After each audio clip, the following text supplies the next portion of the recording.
Hello everyone, welcome back with Inventor Basic 3D Modeling tutorial for exercise number 20. Okay, you can click New Part and click Start to Sketch, choose Top Plan. I will draw rectangle start from this point, move into here. Set for dimension in this line objects into 88. This line objects into 64. Click Finish Sketch. And now you can use extrude tools to convert this sketch into 3D. Click this icon, select cut space. For extrusion, we set into 75. Click OK. Select cut this face and click Start to the sketch. I will draw rectangles start from this point. You can set for dimension into 25.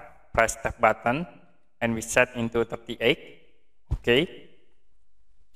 We draw again rectangle. I will draw start from this point to here, and then from this point move to the top. Use the trim command to cut this line object, and we can set for dimension in this line object 16. Also in here into 16, and distance from this point into here we set 44. In the bottom here, we set 20. Click Finish Sketch and use extrude tools. I will extrude at this face. Change direction. We set for distance 48. Click OK. You can select in extension in this model browser and active for Sketch 2. Click Visibility. Use extrude again and select at this face. For distance we set 25 and flip this direction. Click OK. The last we hide this sketch 2. Can right click and click visibility. It will be hide. Select at the top face.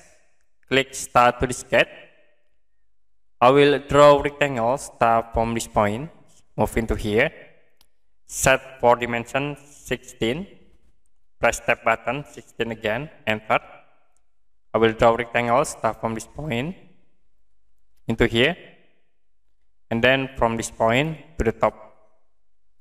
Use trim command to cut this line objects, and we set for dimension. In here set into 16. Also at these two line objects into 16. Distance from this point into here into 15, and in here we set into 16. You also can set distance between these two line objects 16. And now click Finish Sketch. Use extrude tools. Select at this face. Flip and set for distance 25. Click OK. Now we already create these simple 3D models with Inventor software for exercise number 20. And if you have any question about this tutorial, you can comment below this video.